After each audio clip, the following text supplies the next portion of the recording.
I'll never forget the moment I found out. I stood in the bathroom, staring at the little stick in my hand as if it were a foreign object, something I didn't recognize. It was a blur of disbelief, excitement, and fear. The little pink line on the test wasn't supposed to be there. It wasn't part of the plan. A baby. We were having a baby. At least, I thought we were. I had all the right feelings, shock, joy, even a little nervousness, but nothing in my gut prepared me for what came next. Because, just as quickly as the news filled me with hope, a sinking feeling followed. A question I'd avoided for the past few weeks, too scared to confront it, too afraid to let it breathe. What if it wasn't his? I didn't want to acknowledge the thought, but it was there, lingering, like a shadow that no light could chase away. I had to face it, though.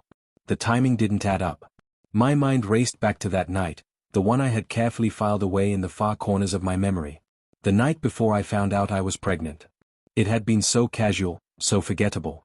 But now, in the harsh light of reality, it was the night I couldn't stop thinking about. I closed my eyes, trying to push the thought away, but it clung to me like the weight of 1,000 secrets. Mark had been in London on business for a week. It wasn't the first time we'd spent time apart, but this time felt different. He'd been gone for 4 days, and by the time he returned, I had already started feeling off, tired, nauseous, moody. A few days later, the test confirmed what I had feared. But, then, there was the other night. It was a one-time mistake. One fleeting moment of weakness I had been trying to forget. And yet here I was, staring down at a test that told me my life was about to change, one way or another. I sat down on the edge of the tub, my hands trembling as I gripped the pregnancy test. My heart pounded in my chest. I had to face the truth, but I didn't want to. I wasn't sure what to do with it. How would I even begin to tell Mark? He would be thrilled, I knew that. He'd been talking about starting a family for months now, dropping hints that the timing was perfect. But I couldn't bring myself to share this part of the story with him, the part one wasn't ready to explain. How could I tell him the truth when I didn't even know what it was? I reached for my phone, scrolling through the contacts list. My finger hovered over Sarah's name, but I hesitated. She was my best friend. She would know what to do, wouldn't she? She'd been there when I'd made mistakes before.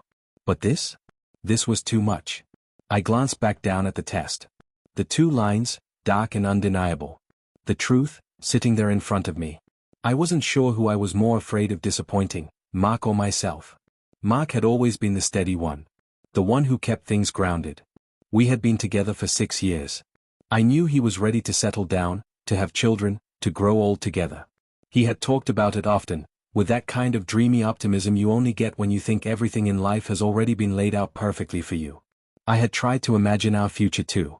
A house with a backyard, a little girl or boy running around, a dog, maybe a golden retriever. I wanted all those things. But now, the reality of it felt like a weight I wasn't sure I could carry. I took a deep breath and picked up my phone.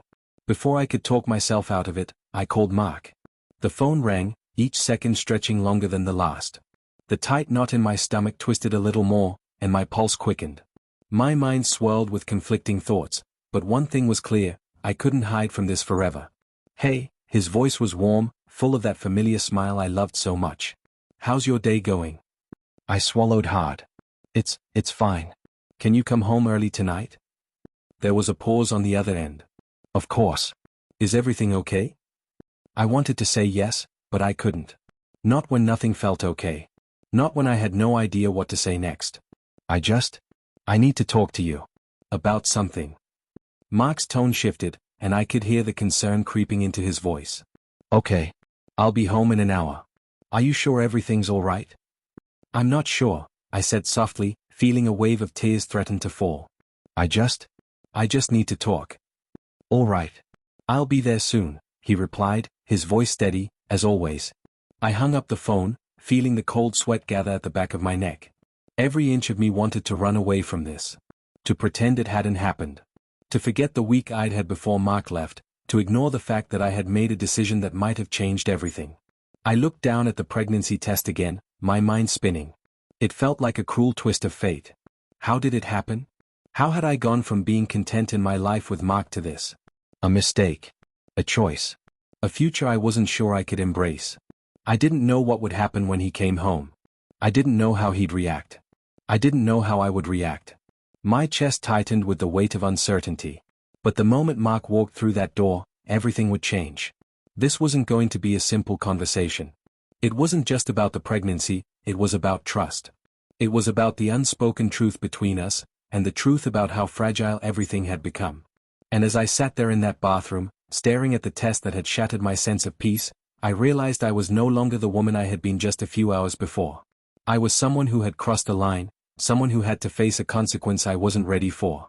But it was time to face it, whether I was ready or not. This was my reality now. And nothing would ever be the same again. Mark's keys jangled as they hit the kitchen counter, signaling that he had arrived. My heart lurched in my chest, and I could feel the anxiety crawling beneath my skin like a live wire. I had never been good at keeping secrets, and tonight, the one I was holding felt heavier than anything I'd ever carried before. I heard him kick off his shoes in the hallway, followed by the soft shuffle of his feet moving toward the kitchen. The sound of his footsteps was a reminder of the life we'd built together, the dinners we'd shared, the quiet Sunday mornings with coffee, the comfort of knowing he'd always be there. It was all crashing down in an instant. "Hey, babe," Mark called out softly, a playful tone in his voice. He knew something was up, he could always tell when I was off. "What's going on? You sounded a little serious on the phone." I turned around slowly, not knowing where to begin. The words I needed to say felt foreign in my mouth, like they didn't belong to me. I watched as he entered the room, his expression full of concern but still carrying that warmth that had always drawn me to him. He had this way of making me feel safe, even when everything around me was falling apart. Mark looked at me, studying my face. "What's going on? You look," he trailed off, clearly searching for the right word. I opened my mouth, but no sound came out. My throat felt tight, my stomach a swirling mess of nerves and guilt. How could I tell him? How could I break his heart when it was so full of hope for us? "Sit down," I said, my voice barely above a whisper. "Please." He raised an eyebrow, a hint of confusion in his gaze, but he did as I asked. He pulled out a chair from the kitchen table and sat across from me, his eyes never leaving mine. "Okay," he said, trying to lighten the mood with a small smile. "What's this all about?" I glanced down at the kitchen counter, the pregnancy test still there. It felt like it was mocking me, reminding me of my own fear, my hesitation. But it was time, there was no more running. I'm pregnant," I blurted out, the words tumbling out of my mouth as if they were escaping on their own accord. Mark's eyes widened, but he didn't say anything right away. He just stared at me, trying to process the words. His face was frozen, the excitement I had anticipated was missing, replaced with a deep silence. I couldn't read him. I didn't know what to expect, but this wasn't it. "Wait, what?" he finally asked, his voice shaky. "How? I mean, when?" My stomach turned, and I reached for the pregnancy test I had left on the counter. I handed it to him, the two pink lines now a glaring truth that neither of us could ignore. I watched as his fingers grazed the test, his face blanching as he held it up. He didn't need to say anything more. The disbelief was written all over him. "I'm sorry," I whispered, my voice trembling. "I didn't know how to tell you. I didn't know what to say." Mark placed the test down on the table between us, then stood up, his movements rigid. He ran a hand through his hair, his breath coming in short, erratic bursts. I could see him struggling to find the words, his eyes darting around the room like he was searching for some kind of explanation. But there was none. "You didn't know how to tell me?" he asked, his voice rising slightly. "Are you serious right now?" I stood up quickly, my heart racing. "Mark, please, just let me explain. I didn't plan this. This wasn't part of the plan. But I was scared, and I didn't know how to handle it. And then I didn't know what to do. I couldn't tell you because I didn't know what this meant for us." He shook his head, his face a mix of anger and confusion. "You didn't know how to tell me? How long have you known about this, huh? Why didn't you just tell me from the beginning?" "I didn't want to hurt you," I said, my voice cracking. "I thought maybe I could figure it out on my own first, before I had to bring it up to you. But it's not that simple, is it?" Mark's hand slammed against the kitchen counter, making me jump. "You should have told me. You should have told me right away." "I know," I whispered, stepping back as if the space between us could somehow ease the tension in the air. "I messed up, Mark. I'm so sorry. But there's something else. I wasn't sure if it was even yours." The words left my lips before I could stop them, and I saw his face fall. It was like a physical punch to the gut, watching his expression change in an instant. His body stiffened, and I saw the muscles in his jaw tighten. "What do you mean, it might not be mine?" His voice was barely audible, but it was filled with disbelief. I couldn't bear the hurt I saw in his eyes. "I'm not saying that to hurt you, Mark. I wasn't sure, okay? You were gone for so long, and that night before you left, I made a mistake. I didn't think it would lead to anything. I didn't even want it to. But it happened." Mark's eyes went wide, his face pale. For a moment, he just stood there, not speaking. His mouth opened and closed, but nothing came out. I had just shattered his world with a single sentence. He took a step back, his hand gripping the back of a chair for support. You cheated on me?" My breath caught in my throat, the words feeling like they were suffocating me. "I didn't mean to. It wasn't planned. I wasn't thinking." His face twisted with pain, his eyes searching mine, desperate for any sign that this was some kind of sick joke. But it wasn't. It was the truth. And it was breaking me, too. "Why?" he asked, his voice low. "Why would you do that?" I wanted to answer him, to explain the mix of emotions I had felt that night, the loneliness, the confusion, the feeling of being disconnected, but I couldn't.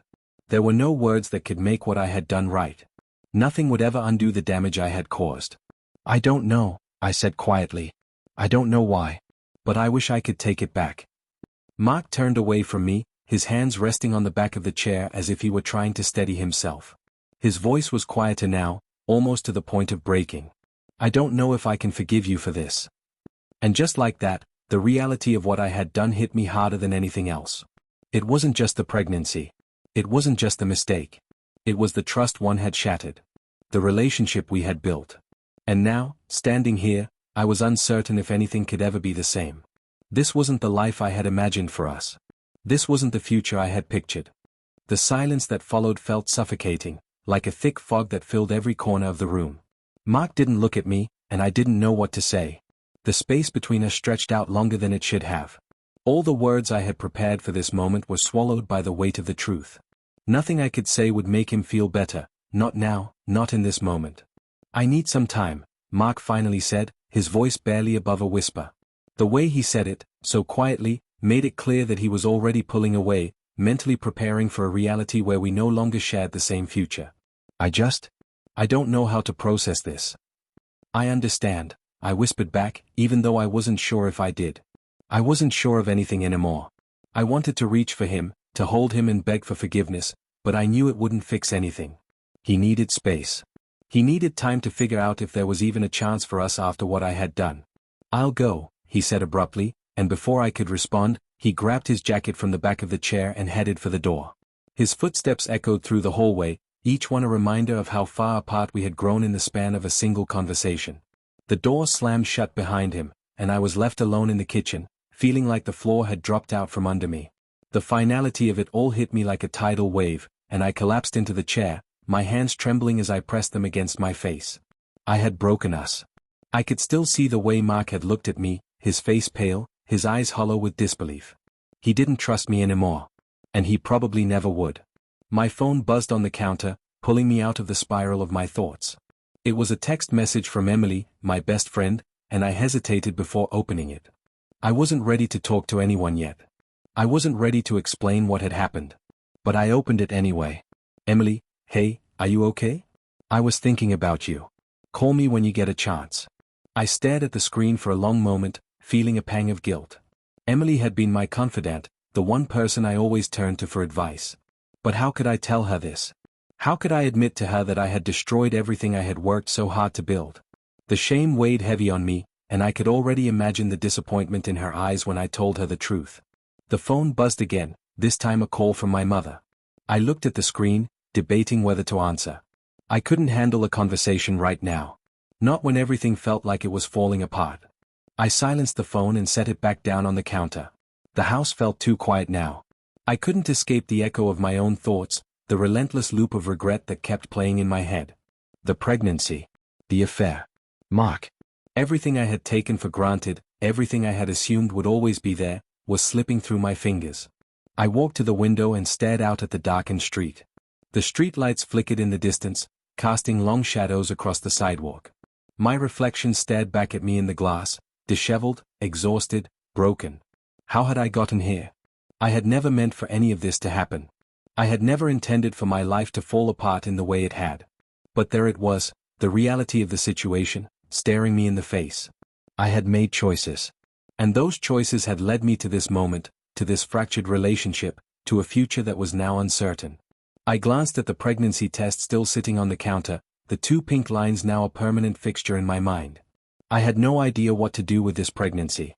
Mark had every right to be angry, to feel betrayed, and I had no idea if he would even want to stay with me after everything that had come to light. But I couldn't undo what had happened. I couldn't erase the past. The buzzing of my phone pulled me back from my thoughts. It was a text from Mark this time. "Mark, I don't know if I can do this anymore. I need to think. I'll be at my brother's for a while." The finality of his words hit me hard. He didn't want to be around me. He needed space. He needed time to figure out if there was even a possibility of reconciliation. And I couldn't blame him for that. I stared at the screen, my thumb hovering over the keyboard, but I couldn't find the right words to send back. What could I say? "I'm sorry" didn't feel like enough. "I love you" felt hollow. Nothing would make this better. There was no quick fix to what had happened. I knew that the road ahead was going to be difficult, and I couldn't predict where it would lead. Would Mark ever be able to forgive me? Would we find a way to rebuild what I had broken? Or was this the beginning of the end? The uncertainty of it all consumed me. I didn't know how to fix this. I didn't know how to fix me. Hours passed, and the darkness of the night seemed to mirror the heavy feeling in my chest. I had never been alone like this before, not with myself, not with my thoughts. The loneliness wrapped around me like a thick, suffocating blanket, and I could hear the clock ticking in the other room. The passage of time only made everything feel more real.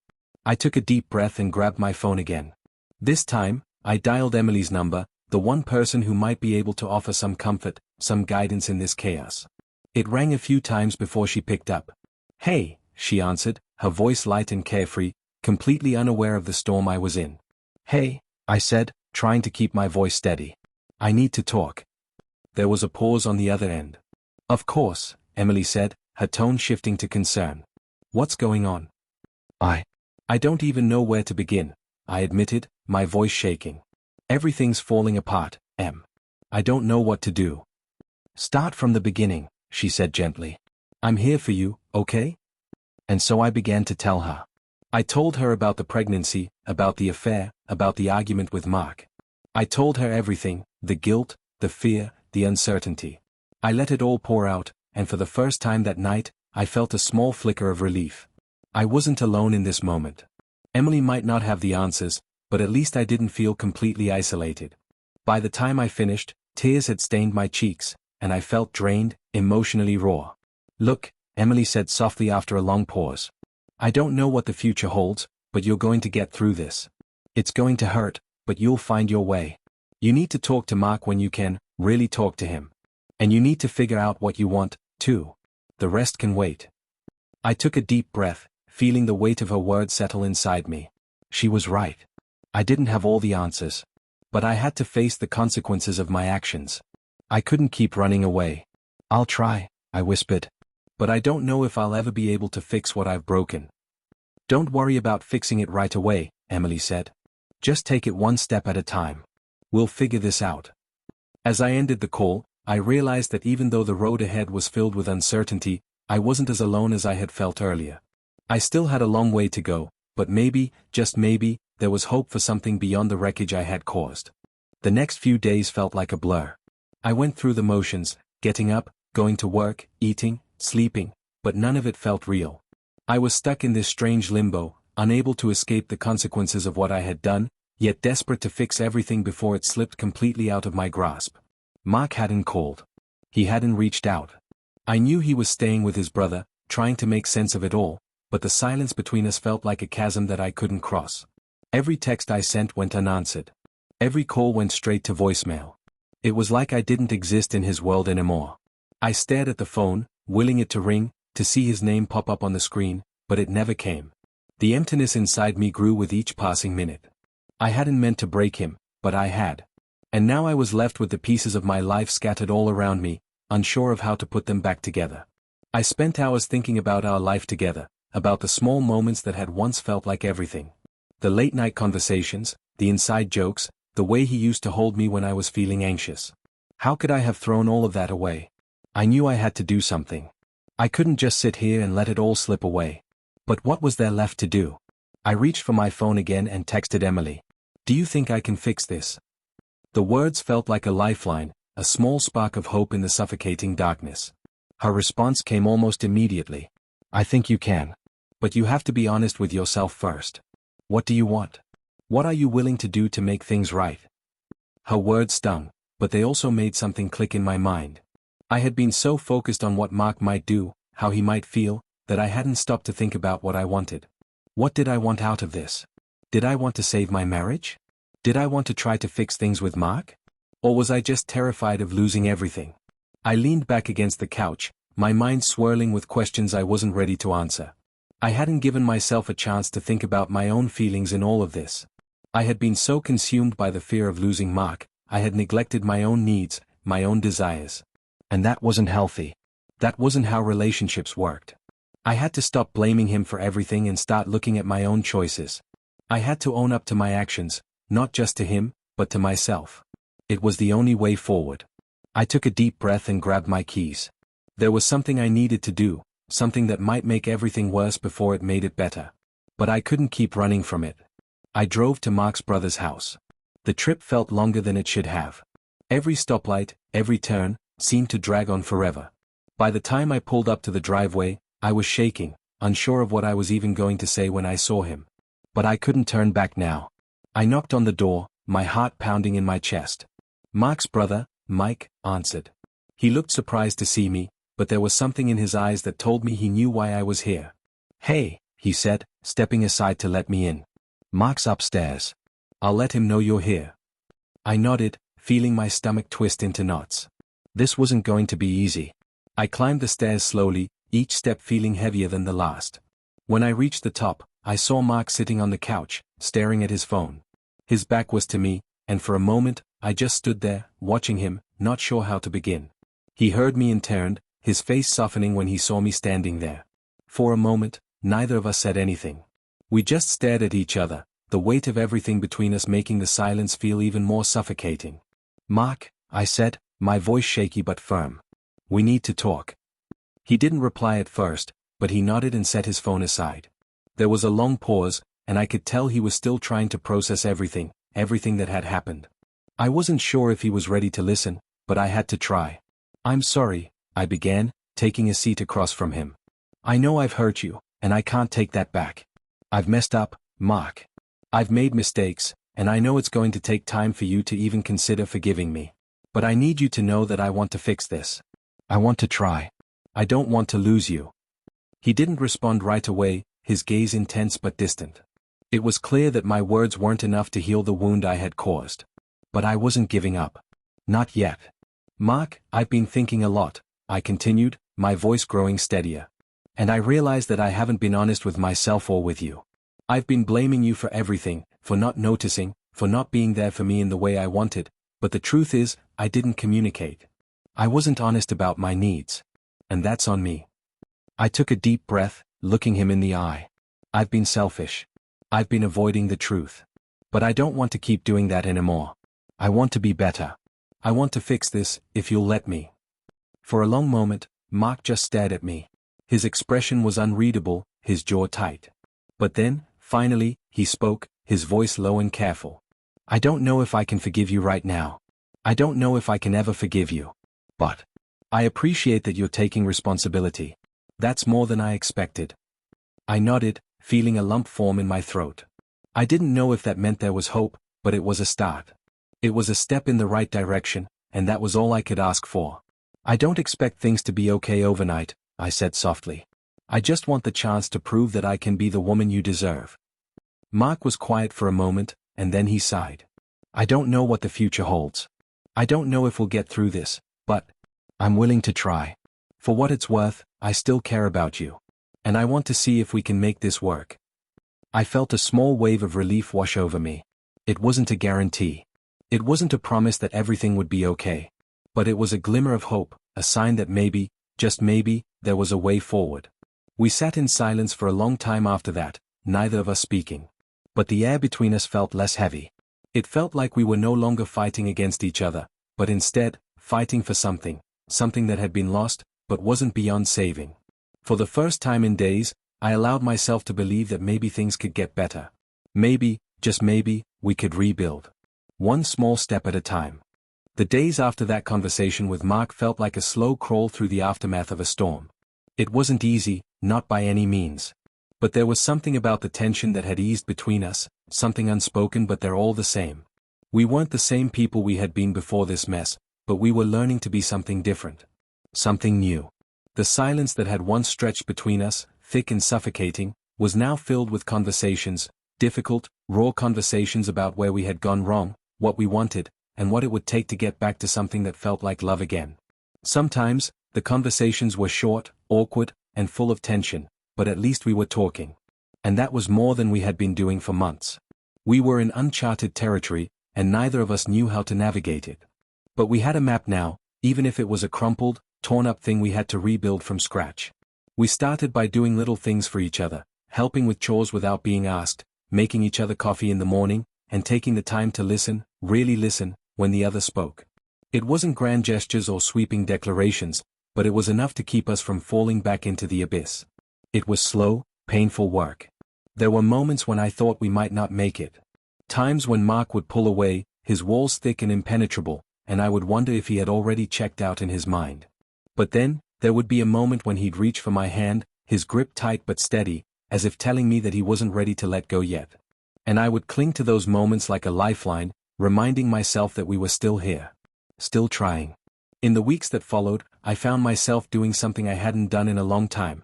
I took stock of my own life, my own desires. What did I want now?